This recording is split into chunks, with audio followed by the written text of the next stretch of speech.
coming up on this episode of the Roundtable.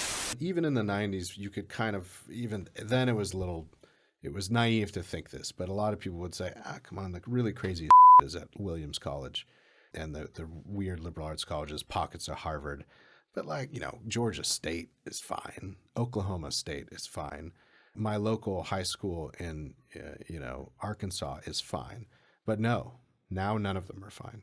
It's not fine. Yes, yeah, right. It has spread everywhere. And that's taken a long time, but they've been at it for, in some ways, the better part of a century, and really after it for the last 50 years. And as I said, the sort of racial reckoning, put those in scare quotes, please, of 2020 has just poured fuel on this fire. And so now the ideologues are desperate for it to just be everywhere. So you have to decolonize your local knitting blog and eradicate systemic racism from it, as well as all the normal complaints about the new Jim Crow, incarceration, and all the rest. So this is how this story went. It's the unraveling of it will have to go at those power centers. And look, you're not going to abolish or dislodge Harvard, but you have to think through the ways in which you can break some of the tendrils, extract federal money and strings, free up space in the states, and et cetera. And my only, we've said this before, but my only warning to parents is your local public school, no matter where it is in the country, it can be in the reddest of red county, nothing is safe.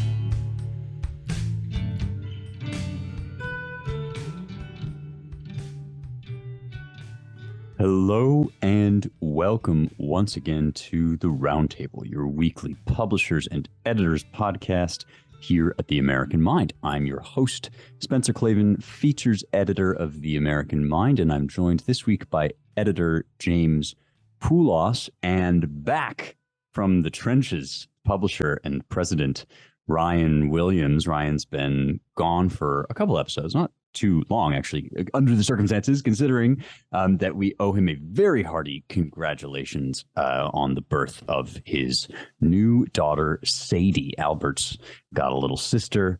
Congratulations also to Amelia, and very warmest best wishes to the Williams family. Ryan, how's everybody doing? Good. Thanks, Spencer. Yeah, as I keep joking, this isn't our first infant, so it's like riding a bike, if the bike prevented you from sleeping and reminded you that so much is in God's hands and not yours. But no, it was all pretty good, pretty uneventful. Stay at the hospital, delivery, no complications, no surprises, so that's all wonderful. And she's a cute little thing, and decidedly smaller than her brother was when he was an infant, so everyone's happy. And Big Brother is very sweet with her. Just wants to give her hugs and kisses, and is always asking, "Where's my baby? Where's my baby?" So it's pretty adorable. That is very adorable. Yeah, I was going to say it's. I'm blessed too. I didn't travel for December or January. My wife's request, perfectly reasonable request, and then I'm doing a little more travel this month. But my day job, I'm lucky in greater Los Angeles County, or I guess we're on the eastern edge of LA County, and the office is just barely out of LA County. But I'm very thankful that my commute when I'm home is 10, 12 minutes and surface streets, which is makes this sort of thing a lot easier. So I'm not an hour and a half on the wrong side of rush hour if something comes up during my wife's maternity leave with a toddler and an infant. So yep, I'm lucky. Yep. All excellent. And yeah, I was going to say it's not your first infant, but it is Albert's. So it's like, that's true. I'm sure it's the thrilling. Yeah, one of our colleagues was asking about how Albert's taking it, and I said, "Oh, fine. He's very, very sweet with her." And she's like, "Oh, that's good," because we had a friend who's the older brother. After a couple weeks, was like, "All right, so when are we giving the baby back?" Yeah, and they're like, "No, the baby now lives here forever." We're like, what? I didn't sign up for this. What is this?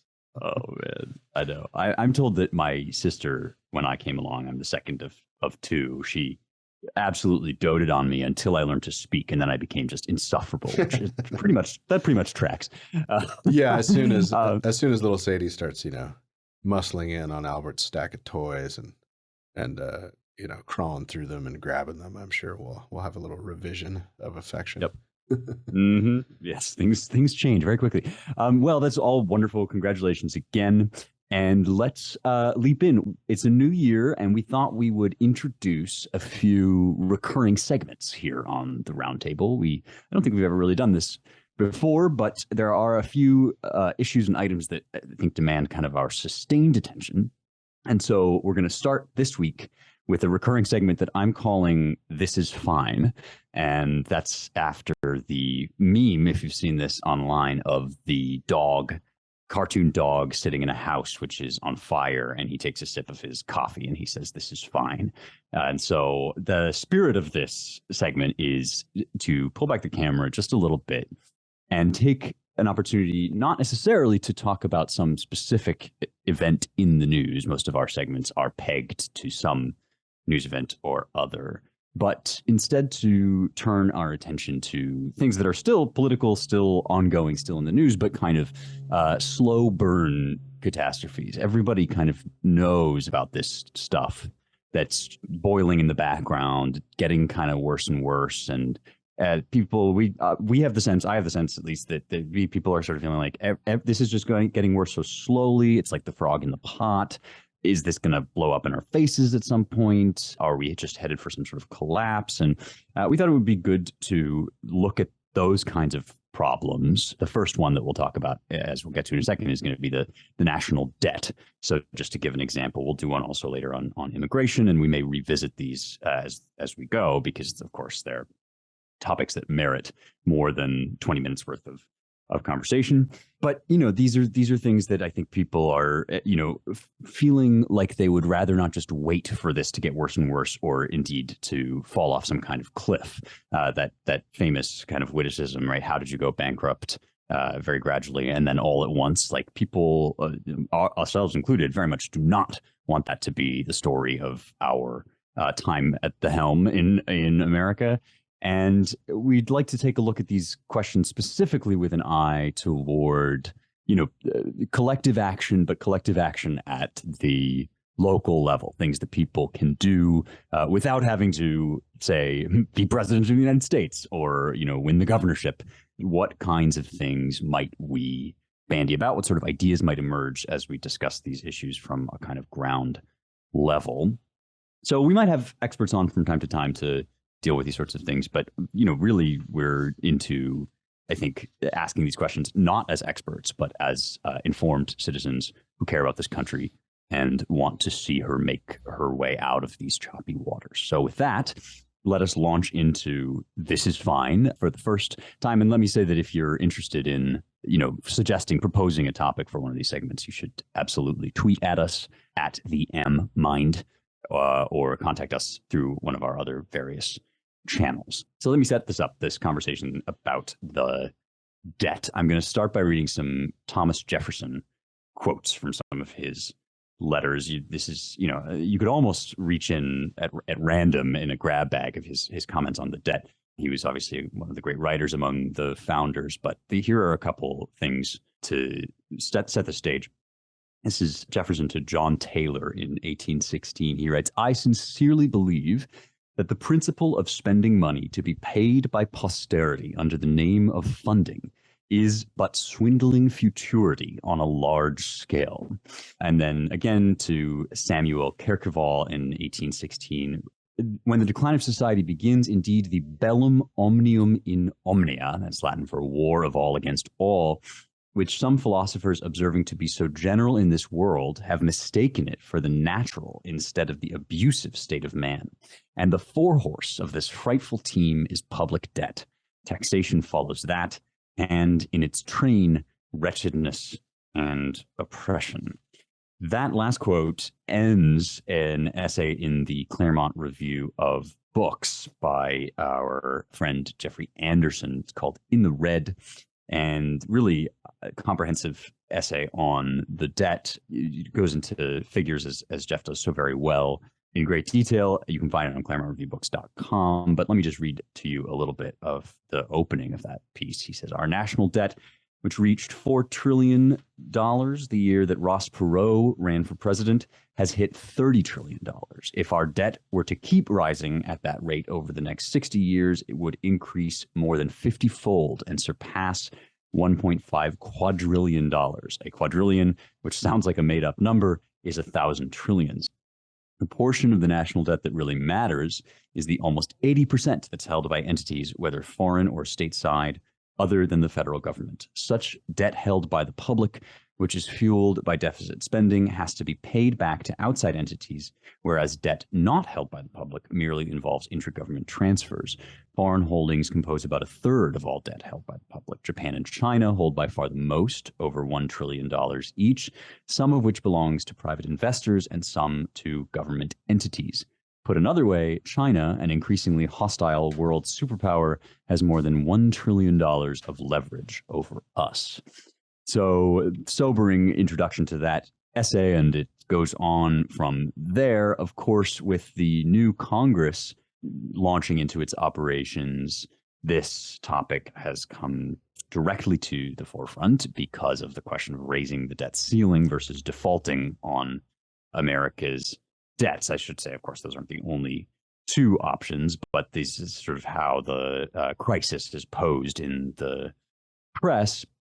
And the Republican House, which has just gone through this sort of struggle over who's going to be speaker, has made noises, at least, about being quite serious about discussing this. You know, we're approaching our debt limit. And in order to raise it, Republicans, especially those that, made some noise and held McCarthy's feet to the fire, would like to see some various serious concessions. Related to this are the rule changes that some of those legislators secured, including the end of what's called the Gephardt rule, which had allowed the House to automatically send a measure extending the debt limit to the Senate when it adopts a budget resolution.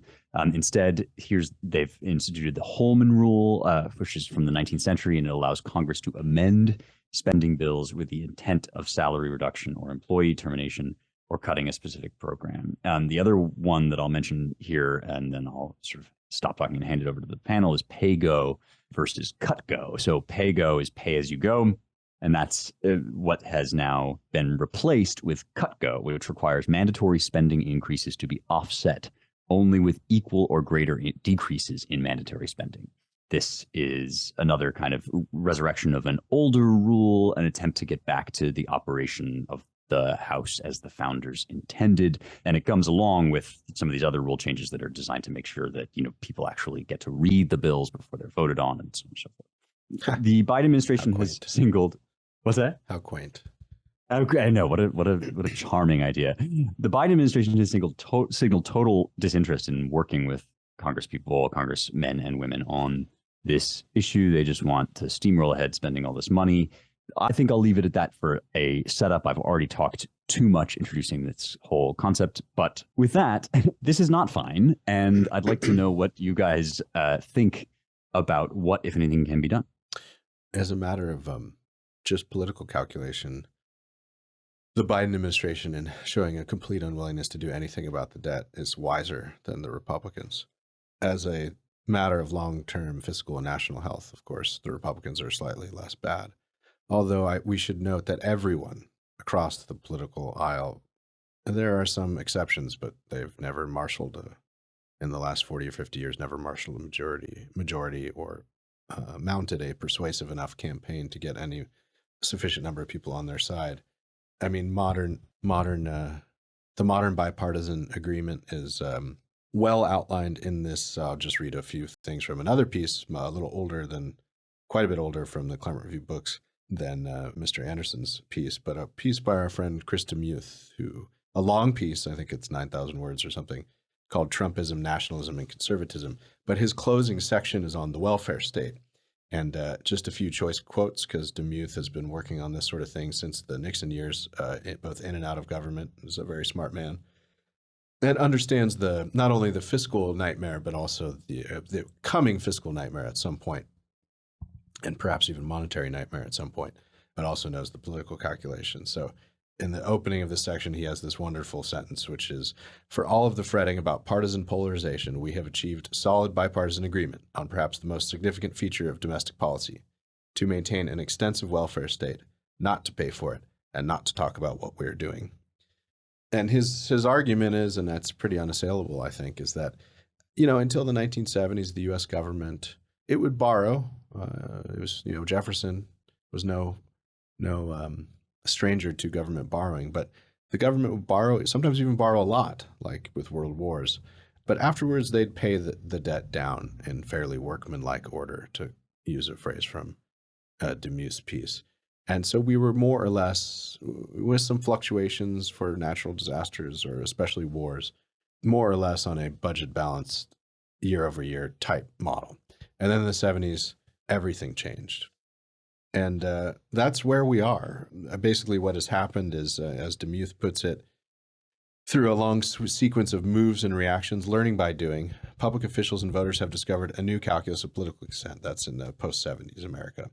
And we should say, really, for all intents and purposes, we should understand this as post-Great Society America. So the revolution in our approach to spending, perhaps not surprisingly, occurred alongside the somewhat revolutionary acts, revolutionary pieces of which were to be felt much later than when they were passed, of the 1964 Civil Rights Act and the 1965 Immigration and Naturalization Act. It is for the government to pay out benefits, this is Demuth again, to voters considerably in excess of what it collects from them in taxes, and to borrow the difference from non-voting future generations. And unlike in Jefferson's day, not for a few years, but sort of indefinitely, state and local governments have pioneered a similar path, accumulating trillions of dollars of unfunded liabilities, which is implicit borrowing, for employee pensions. So Chris, this is all Chris's way of basically saying nobody's really going to do anything about this until a crisis comes. And this is my last quote from him, because it wonderfully illustrates where we are. "On the day the Secretary of the Treasury is forced to choose between paying bondholders and paying Social Security annuitants, the political system will respond." So that's basically the thing we're facing. And Chris says it could come in a variety of ways, some sort of, economic crisis, some natural disaster that precipitates a huge increase in borrowing. He wrote this before COVID, so that was definitely one. So COVID has accelerated this problem, which Jeff Anderson was pointing out. And, or, some exogenous shock, like a foreign policy crisis. Until that time, all elites can do is prepare for this, including, I would advise Republicans to talk about this problem and talk about its implications, but except at the margins, to not really yet advocate radical reform. The public opinion is just not there yet for it. Just a good portion of the country, and even a lot of our elected leaders, seem to think that this state of affairs can kind of go on indefinitely. No, they insist Social Security is not going to be insolvent in 10 years. No, we can keep paying for all this forever, which is madness. So you've got to turn public opinion to all this. What people can do individually, as individual citizens, I would say move to a more fiscally responsible state that's not going to be faced with social unrest that will grow out of fiscal disaster. So get out of California and go to Florida or Texas, something like that. There are some smaller states that are good as well. And then make yourself, to borrow an overused term from Nassim Taleb, make yourself anti-fragile to real economic downturns. That can take a variety of things. Try to decrease your personal debt, unless it's in service of asset accumulation in some reasonable way. And, just know that this reckoning is coming, and it's hard to predict what it will look like for individual families. It'll be painful, though. Well, I think looking through the site these days, there's a long two-parter detailing the author's recent trip to Iraq, of all places. Remember Iraq? I know I do, and millions of folks over there trying to put the pieces back together remember it as well. Part one of this is called Seven Ruined Pillars. That's a reference to Lawrence of Arabia's magisterial book on his time in the area called Seven Pillars of Wisdom. Fun fact, Lawrence left the completed manuscript for that book on a train, and he was never able to recover it. So he had to start over from scratch. Those were the days. This is a piece by Gilles Hoffman. He gets around. He wrote about the Canadian truckers for us. And due to his Canadian passport, he does not get killed or even sometimes hassled when he travels to places where the American footprint is particularly deep. It's a reported piece. It's very personal. I don't want to spoil anything. Got some photos in there. I recommend it, especially if you've never seen a watch with Saddam Hussein's portrait on it before. Check it out. But I bring it up not just because of how great it is, but because it flashed through my mind when I read on one of those sort of newsy and very thoroughgoingly biased, but nevertheless information rich Telegram accounts that you can follow, get a steady stream of stuff on all things Ukraine. And in there was a discussion of all these tanks that the U.S. and at least a few allies are going to be sending over to the Ukrainian front. Of course, you can't really just teleport an Abrams tank. It takes some time to get out there. And so it's going to take a long time, like maybe a year or so, for this hardware to get over there. A reminder that just because you can wage cyber war and flood the zone with killbots doesn't mean that you can necessarily win a conflict, which is a harsh reminder considering how much damage to our strategic position all those adventures in the Mideast ended up leaving us stuck with. I was also reminded of this piece when I saw some footage of Iraqi Hezbollah taking out U.S. tanks using, what looked like almost a comically large pipe-like device, which was a tank-busting rocket launcher of some kind. The nature of war that we have seen unfold since, I guess it's been just about 20 years now since the Iraq War, the final, quote unquote, final Iraq War. Since that launched, nature of war's changed considerably.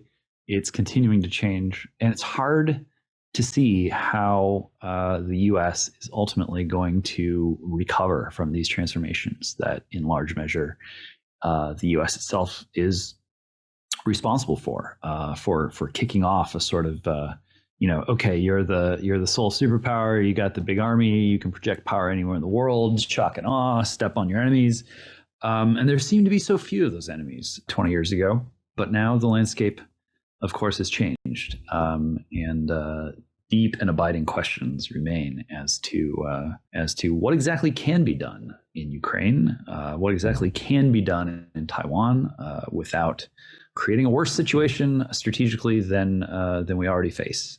These are ghosts of Iraq, which do not get a lot of attention, probably because they're pretty painful to confront and to consider. But just because it's a dirty job doesn't mean that nobody has to do it. So take a look at Hoffman's reportage and reflect on these things because I think they're going to be with us for quite a few more decades to come. One of the difficulties of moving Abrams tanks is they're quite heavy. They're these days about 73 tons apiece. So just a reminder of the real world and impressive logistics of, moving tanks around the world. I don't know how many of those you could put on a, big transport airplane, if any. That's probably too heavy. I don't know these things. I'm embarrassing with some of our more well-informed military-minded listeners with my ignorance, but I would think you'd have to move them on ships, but maybe one or two on a giant airplane. But yeah, that's a big logistical lift. Well, right. I mean, this falls under the category of things, speaking of debt and money, which is the classic thing that you just kind of imagine out of existence. It's like this sort of abstract non-entity that doesn't actually refer to anything real. Like, I think that pattern of thought is very alive in not just our politicians' minds, but in everybody's. We all kind of think like, oh yeah, we're just sending tanks over there, like as if they were counters on board or something, like as if you were just sort of picking it up and putting it somewhere else. And I think that comes out of what James is saying, like the kind of ongoing long period of time during which effectively our coffers were bottomless and effectively, for all intents and purposes. But of course, there is no such thing ultimately as an actually bottomless coffer. And if you spend badly, you end up in bad situations. And like, this is kind of, to me, the underlying dynamic of a lot of these problems is the just an anesthesia, the kind of easy and really seductive habit of just like, it's bad, there's stuff going on that like, eventually the bill comes due. And yet it's just so easy to kind of be on autopilot. I mean, that is a question I have, not just about debt, but maybe, to round out this first of our, recurring segments on these kinds of topics, is like, there is a kind of cognitive hurdle here, right? I feel it, at least in myself, of how to actually get, kick yourself in the pants before the crisis and prepare for stuff.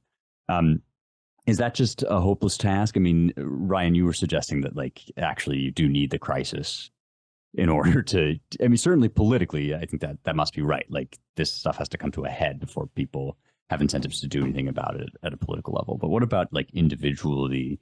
We say like, oh yeah, move, like become anti-fragile, but like it's very, very hard to do that proactively, is it not? Yeah, sure.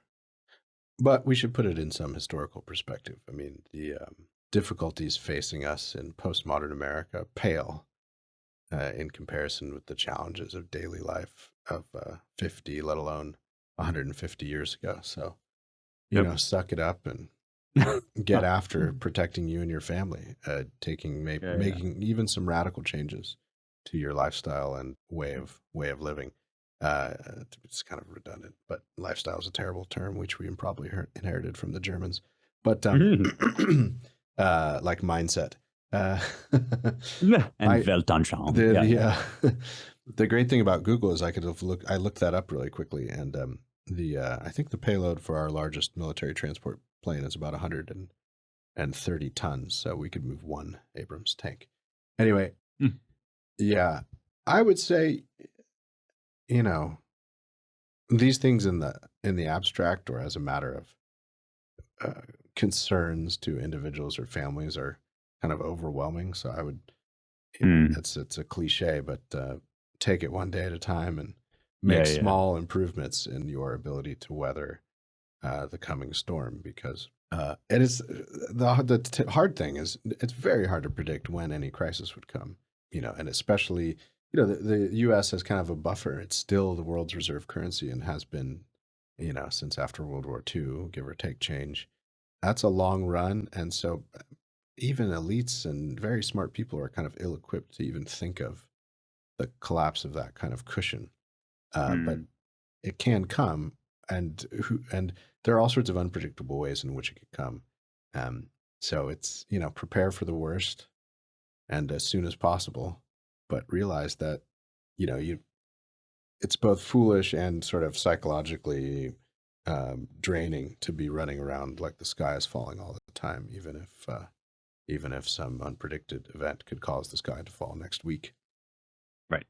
Well, that's a really important point. I mean, if one kind of error, if the Scylla of this Scylla and Charybdis is complacency, then the Charybdis is definitely catastrophizing, because the minute you start thinking about these issues as like, as we're currently doing, holistically, despair sets in. But if in fact you set a trajectory and then think about, well, like, you can only do what you can do in the course of a day, given your other, duties and tasks, and that it is ultimately up to God, when problems come, it's up to God where they find us and how far we've been able to get up to that point. So yes, this is just crucially important.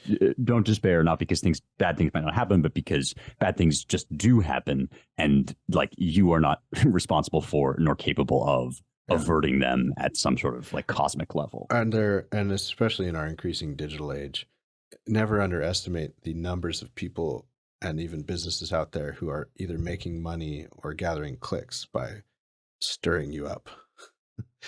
Yes, this is. I mean, people are designing things to ruin your day, just constantly at work, creating programs to make you feel worse, and to immobilize you. So yeah, I'm like very and selling very you, log off bills, fake cures, fake quick cures, financial or otherwise, to age old problems that don't admit of easy or quick fixes.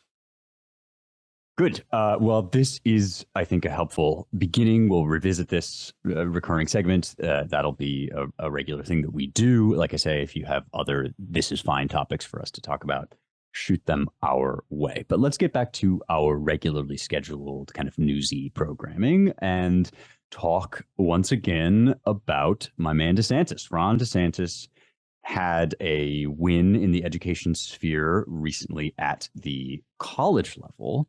Now he's moved on, it seems, to high school. And this is going to follow a slightly similar pattern to, his sort of previous wins in this area. But there's a lot, I think, still to talk about here when you get into, high schools and public high schools, especially. So this concerns the creation and implementation of an AP African American Studies course. This is a pilot course. If you went to a public high school, chances are good that you took AP classes. They stands for advanced placement, and you take a test at the end. And this is supposed to be a way to bolster your college application, among other things. Obviously to learn, but also they're part of the kind of college admissions mill.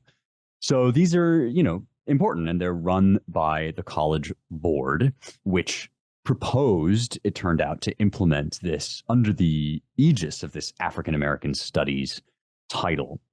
Perhaps not surprisingly, turned out to be planning a curriculum of only the most extreme neo-Marxist, far-left, identitarian indoctrination. And the person who has done yeoman's work reporting on this is Stanley Kurtz. You can find him writing about this over at National Review.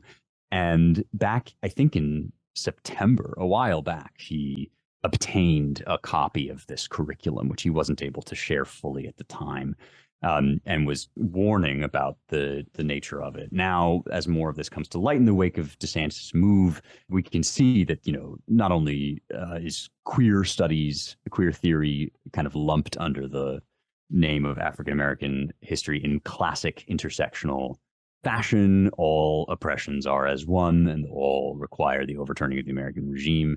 But there's also just an extensive kind of, I'll just read from Kurtz. He says, last week's rejection, and we'll get to DeSantis' move here, by Florida Governor Ron DeSantis of the College Board's pilot AP African American Studies course has kicked up controversy.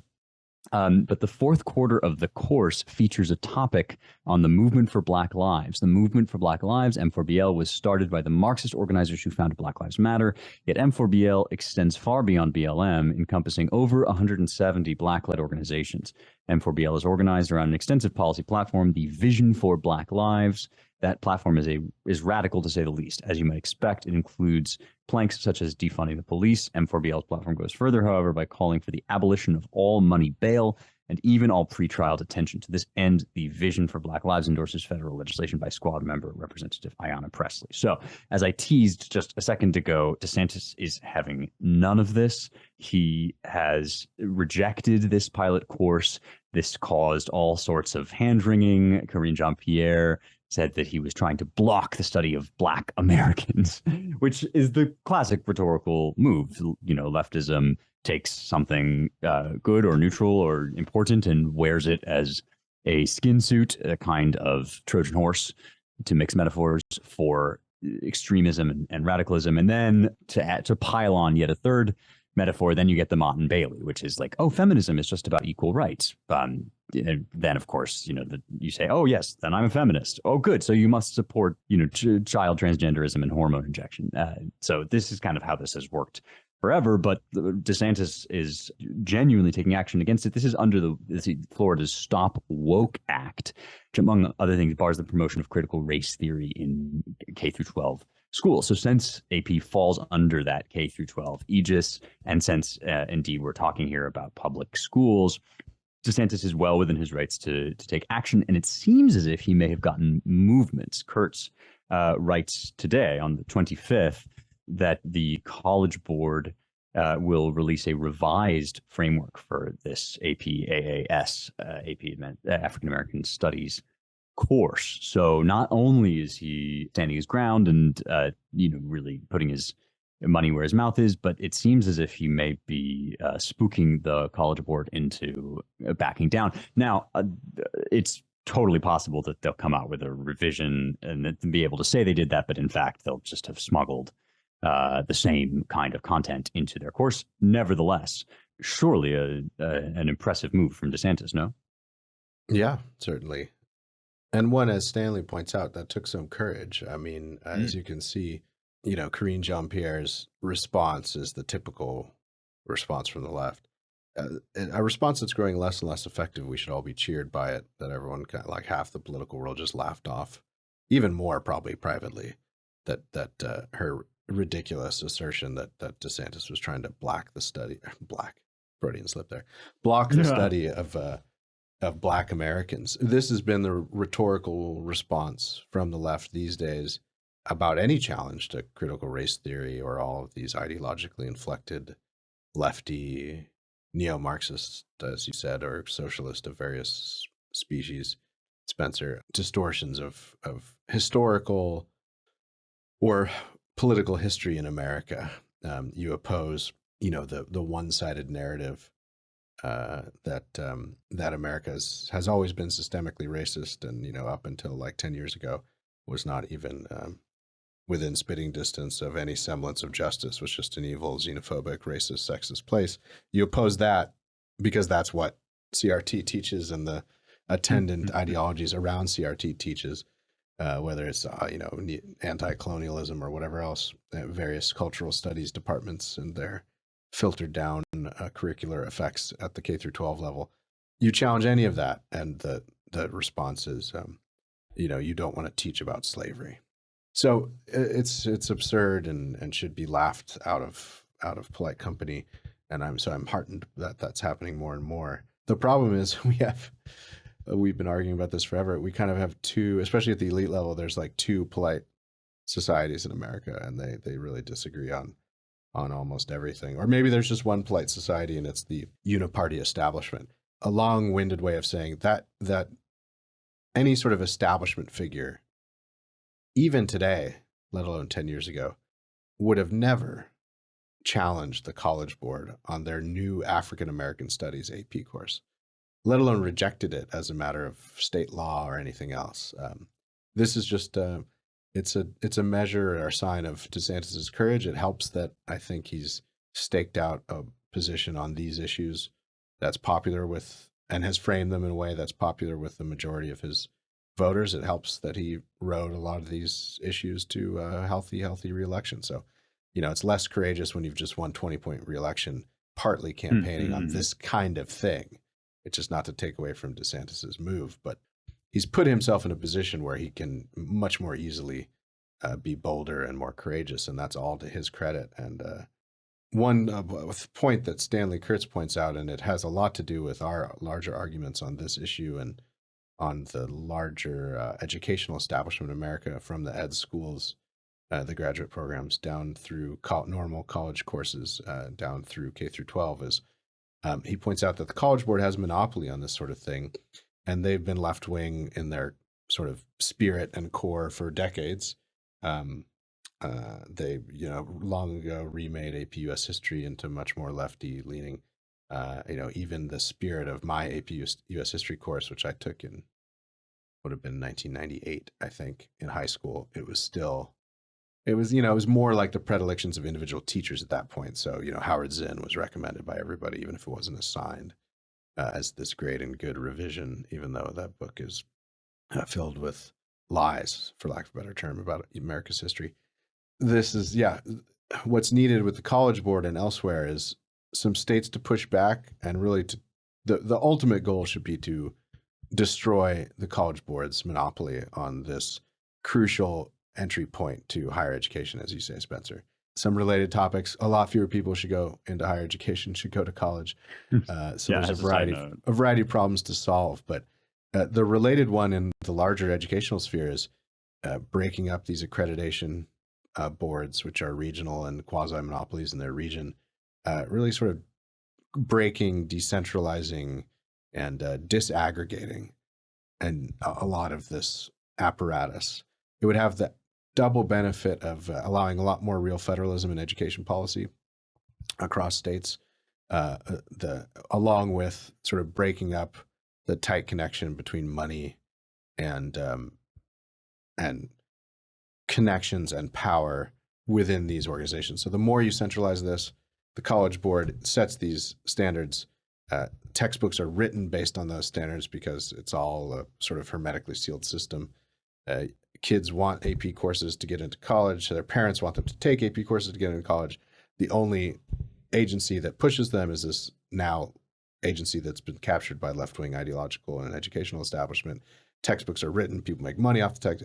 You see, it's a giant cycle that could be significantly disrupted with more creative action along the lines of DeSantis's actions. And the policy work on all this is just getting started, as far as I'm concerned.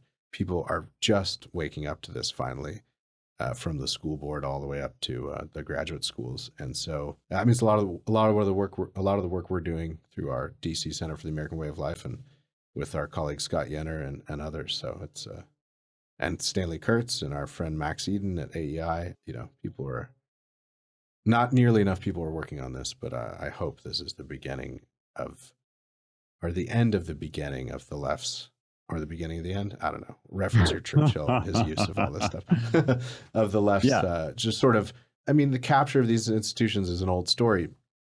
It's just gotten aggressively bad in the post-2020 George Floyd era, and so it's offered. They've gotten overconfident and more aggressive and more ideologically extreme. So it has offered more opportunity to rip the mask off all of this and start to critique it intelligently, and hopefully gain some allies nationally and across the states to do more and more stuff about it. Well, there's a mood. There's a mood on the right of it being too late, that the clock is ticking, that there's no choice but to sort of scramble into position, kind of dreading in advance that, well, by the time we get there, just like those Abrams tanks, the battle will probably be over. And here in the state of Florida, we see a fascinating wedge of space-time where actually it does not seem to be too late, and actually events do not seem to have locked into this velocity where they're always going to sort of move ahead of us and always sort of transpire just out of our grasp. It is a place where things are more or less under control. It's not, nobody has omnipotent power or authority over any area in the country, not even Gavin Newsom over California. But I think, the thing that people like so much about DeSantis right now, if they are inclined to like DeSantis, is that he's simply in control. He's got time on his side in Florida, at least. It is possible there to do sort of, normal politics of surveying the landscape, putting together an agenda, thinking logically and reasonably about how to proceed. Things that I guess you could call non-crisis politics, which is interesting because the broader political scene in the US has, of course, been totally defined by some crisis or another, or, the omni crisis or the omni shambles, words that have been tossed around. And so DeSantis finds himself in a unique position of being able to sort of do things that are relevant to the politics of crisis at the national level without having to be sort of captive to the feelings and the patterns and the pitfalls and the logic of the politics of crisis in Florida. And that makes for an interesting opportunity for partisan people to kind of, get into the zone and get points on the board and do what they do best.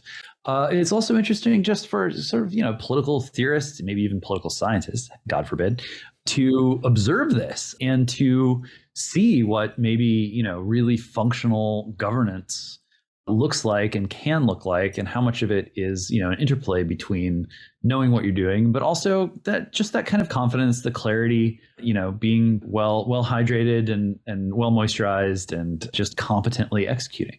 There's just not a lot of competent execution going around. Usually, if things happen in the world of the politics of crisis in the US, it's not because something's being competently executed. It's because people one blink away from some kind of nervous breakdown have managed to form themselves into a superorganism and are just swarming over something until it relents. Even if you sort of like what those outcomes are, and I guess there are, millions of Americans who more or less are in favor of that at this point, nevertheless, you can't possibly feel that great about the process, which is becoming an increasingly inhuman process. And that's not the way things are going down in Florida. In that sense, it really does feel like you can kind of go back in a certain sense. It doesn't just have to be, two sides fighting over who gets to have this swarm energy fill their corporate body and start thrashing around doing stuff. It's actually quite human scale, and pro-human things are happening. And that's all, that's not just to the good. It's also a reminder that we do not have to be in some kind of state of low-grade panic in order to keep pace with this unfolding omnishambles.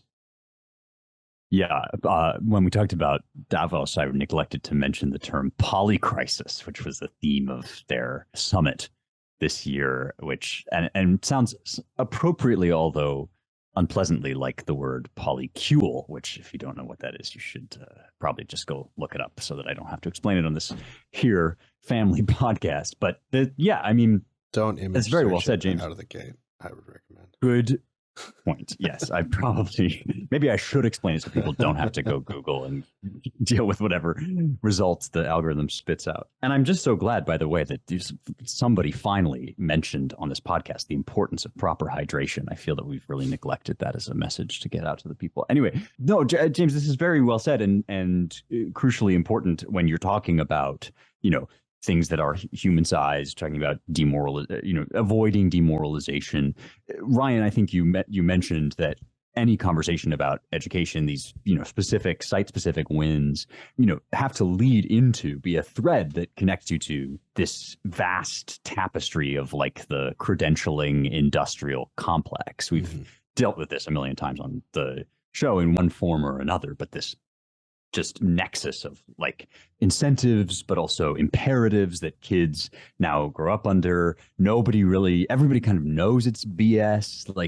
A lot of these degrees, a lot of these jobs that these degrees lead to are kind of make work and empty and meaningless. And in fact, you'll do better apprenticing yourself to a welder and watching a million videos on YouTube or whatever. I mean, we've all got that friend, or maybe we ourselves have charted a career path that does not look like, you gotta go deep into debt so that you can sit at an office job and move widgets or whatever. This is not for this whole procedure of higher education, not for everybody, and education below the college and university level needs to be reformed accordingly. I will nod to our pal Scott Yenner at American Reformer. He's got a piece called Higher Ed Reform in Red States, which does get into these wider issues. And Scott's got a slogan, stigmatize and reconquer, which I really like, because I particularly like the stigmatize thing, right? Getting rid of, sloughing off, decolonizing, if you will, your own internal calculus, thinking about, well, why exactly do I, still feel a certain thrill of admiration or prestige associated with these big name schools when I know that they're just, empty husks of themselves. But look, the skin suit gambit has been really successful, in part because it matters that we have, institutions and symbols that we care about. And so when they get hollowed out and used as Trojan horses for, evil doings, we're loath to give them up just for that, but also in part because of what you alluded to, Ryan, that there is this establishment, which any word that you use for it concedes what I'm unwilling to concede, which is that like these are the polite people, these are the respectable people, right? But of course, what this actually is it's a kind of acquiescence to managed decline, which can often be quite vicious and pejorative toward its enemies, toward anybody that deviates from its dogma. CF Donald Trump. But in any case, I mean, this is like, it's very, very heartening. Above all, even like putting aside the specific issue of this AP course, which is good in and of itself, it's extremely heartening to see the power of the skin suit wear off, to see people start to catch wise and laugh and shrug when Karine Jean-Pierre says, like, you must be against acknowledging the existence of Black people or whatever garbage they come up with next. Yeah. This is like really, that is probably the most important thing, I think, out of all of this. Yeah. Just quickly, just a good way to just think about this conceptually. This is not going to be news to a lot of our listeners, but it's gotten aggressively bad in the last 30 years or so. The takeover of curriculum, sort of its roots, the intellectual roots, lie farther back than the post-war era, but it kind of starts after World War II. It picks up speed especially in the 60s. And then it's sort of off to the races. But the rot starts at the head, right? So it's a good way to think of our educational system for whatever complaints you have about the elite Ivy Leagues. This is where the culture of higher education is set for a reason. It's the peak of it in America. So it starts at the Ivies. Your state schools are a lot safer for a long time. It spreads through the education schools, and the Harvard of education schools is Columbia Teachers College, and it has many aspirants who are copycats of it. So it starts in higher ed. It for a while there's a firewall with normal, state schools. Yeah, and some private colleges. It's now infected a lot of private colleges that otherwise would have nothing to do with this sort of thing. It's spread to all the teachers who then went into the K through 12 program. So. Whereas, even in the 90s, you could kind of, even then it was naive to think this, but a lot of people would say, come on, the really crazy is at Williams College and the weird liberal arts colleges, pockets of Harvard. But Georgia State is fine. Oklahoma State is fine. My local high school in, Arkansas is fine. But no, now none of them are fine. It's not fine. Yes, yeah, right. It has spread everywhere. And that's taken a long time, but they've been at it for, in some ways, the better part of a century, and really after it for the last 50 years. And as I said, the sort of racial reckoning, put those in scare quotes, please, of 2020 has just poured fuel on this fire. And so now the ideologues are desperate for it to just be everywhere. So you have to decolonize your local knitting blog and eradicate systemic racism from it, as well as all the normal complaints about the new Jim Crow, incarceration, and all the rest. So this is how this story went. It's the unraveling of it will have to go at those power centers. And look, you're not going to abolish or dislodge Harvard, but you have to think through the ways in which you can break some of the tendrils, extract federal money and strings, free up space in the states, and et cetera. And my only, we've said this before, but my only warning to parents is your local public school, no matter where it is in the country, it can be in the reddest of red county. Nothing is safe. And half the private schools, especially the really expensive ones, especially in the big cities, are even worse. So just be vigilant and, read everything your kids are assigned, or at least, if you immerse yourself in a lot of the papers we'll produce about state college education systems, or Stanley Kurtz and how he's been writing for decades about this stuff. I mean, it's not hard to educate yourself with enlightened generalist writing on the right. And you'll begin to be able to spot all the nice sounding things that are nonetheless cloaking an agenda. And we'll have it soon-ish, but our colleague Scott Yenner just finished a report on the state college system in Florida. It's in sort of final draft form. And part of the beginning and the end is to show, look, there's a lot of these nice sounding things that 10 years ago nobody would have, most people wouldn't really even know what they meant, but they sound good, I mean, what's wrong with diversity, equity, and inclusion? What's wrong with equity? What's wrong with, for example, what's wrong with making diversity a goal of not only the various humanities courses or hiring practices at a state college in Florida, but also, as we've seen recently, with the all of the subcommittees at the House Banking and Financial Services Committee. Yes, we're still priding diversity and inclusion on those committees, even though the Republicans have putatively taken them over. So anyway, you read it. I mean, educate yourself, and then you can spot all this stuff from a mile away and begin to guard yourself and your family against it. Are you saying do the work, Ryan? Yeah, do the work. Do the work. Yeah, I was going to make some like I can't... decolonization joke. You know, it's like, yeah. I think we need to recolonize our bookshelves and our curriculum because, in the sense that recenter Western civilization and its best parts as the necessary antecedents to prosperity and happiness. There's a quote for Media Matters at the McKenzie Center, or whoever else wants to take that one out of context. Recolonize your bookshelf. Yeah. That's right. Yeah. Oh boy. Well, I just can't believe you would make light of the crucial and ongoing work in the field of decolonizing knitting, Ryan. I think that's that was a good one. That was like a couple years ago. It was. I'm sure we talked about it. One of these ridiculous examples. Yeah.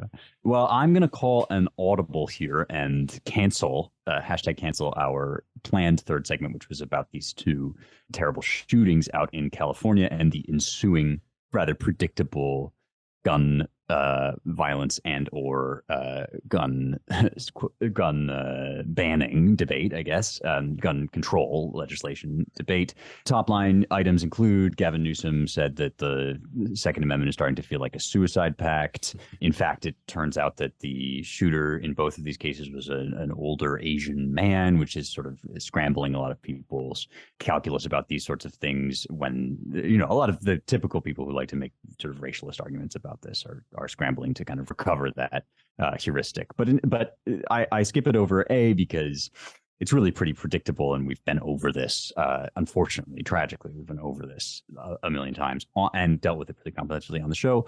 Also, because we are running out of time, and we wanted to introduce another recurring segment, just a brief one for the end of our shows. I am taking submissions for a name for this one because I can't come up with anything better than read our damn website, you bums. But this is a segment in which we will each for the week pick favorite of the pieces that we have run on AmericanMind.org, and if not our absolute favorite, because that's like picking between our children over here among the editors, then something that really caught our eye and that we want to recommend and highlight. James, I think you may have already teased yours.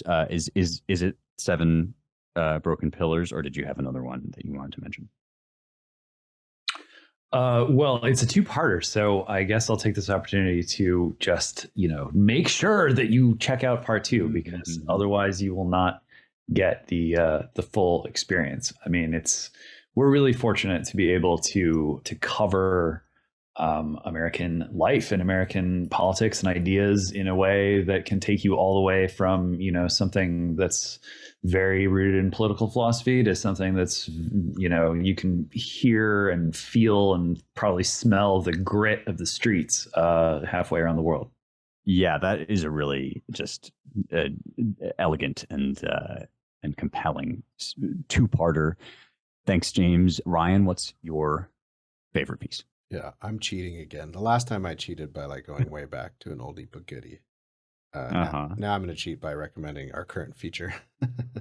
Which one? The Trump one? What Now? What Now? Which has been a while in the making, so some people will have read some of the pieces of it. But it's just kind of our take on what to make of 2022 midterms and what to think about going forward, including, shameless plug, an opening piece by me. And you'll find, it's an eclectic group. We've got sort of political scientists doing regime analysis, but not written in a lame way, don't worry. As well as, we're not shy at the American Mind or at the Claremont Review Books of challenging the prejudices or assumptions or prerequisites or priors of some of our readers. So we've got a couple of, in their different ways, pretty skeptical pieces about Trump's prospects going forward. And then a nice piece from Jeremy Carl on what this upcoming nomination fight ought to look like and how we ought to decide. And then a nice piece on DeSantis going to war by Claremont's chairman Tom Klingenstein, and Tom approves very much of DeSantis's emphasis on his going after woke and especially labeling the enemy, as it were, rhetorically and hammering at it repeatedly. And of course, not an endorsement of DeSantis. Our chairman has been quite, in various ways, positive on Trump, even post failed reelection. But anyway, I thought the feature held together nicely, and it offers a diverse, in the best sense, but thought-provoking assortment of explanations of where we are and where we're tending. You do this old features editor's heart proud, Ryan. That's no, it's I'm happy with that feature as well, mostly because of the excellence of the contributors. I will say that the experience of soliciting and editing those pieces, the net effect for me personally was to nudge me further in the kind of DeSantis-y direction that my thoughts have already been going. I've said repeatedly, I will vote for a Republican banana. So I'm not saying something like, never Trump or whatever, but that was the cumulative effect on me. But I think one of the nice things about the feature is that it's not guaranteed that that will be the cumulative effect on you. All of our authors are subtle, nuanced, generous in both directions, which is rare in these kinds of conversations, and defend their cases well, make cogent arguments in a variety of directions. And since you plugged the feature, Ryan, I will embarrass you and say Ryan's opening piece on this is so good. It's not an argument for DeSantis or for Trump, but rather a precise and concise layout of the crises we face. And that leads Ryan into a very kind of specific and detailed list of criteria for any serious candidate, not just for the presidency, but for Republican office more generally. So go check that out. The feature is called What Now? Since Seth is not with us today, I can embarrass him without too much fear of reprisal. I'm going to plug his short piece, No Borders, No Taxes. This is to me has all the great Baronian highlights. This is a classic Seth Barron piece. It's got a kind of coy and wry sense of irony, real cutting kind of prose concision, a serious and forcefully stated argument, and a lot of kind of verve and energy throughout. So it's about a piece of graffiti that Seth saw, and the photo associated with it, I guess, is his picture of it. And I'll leave it to you to go check that piece out. It's about immigration. It goes all the way back to the founding and then leads you right up to Antifa and our present immigration crisis in something like 600 words. So love that piece. And you guys should go read all of that stuff at AmericanMind.org. And with that, thank you all very much for listening to the Roundtable. If you'd like to learn more about all our endeavors, you can visit our websites at AmericanMind.org, Claremont.org, ClaremontReviewOfBooks.com, and our DC-based Center for the American Way of Life at dc.claremont.org. You can donate to support the show at claremont.org/donate. And we always appreciate that help. It helps keep us going. And another thing that helps grow the show, keep us going, is to rate, review, share, and subscribe on Apple Podcasts or wherever you get your podcasts. We will thank you to keep any negative opinions you may have to yourself. 5-star reviews only, please, and recommend us far and wide. I'm going to make one shameless plug of my own, which is that my book, How to Save the West, is coming out very shortly, February 14th. You can pre-order it now on Amazon, and we are running not only an excerpt from it, but some responses from some of our authors on the site. Please do check that out. Thanks, everyone. Talk to you next week.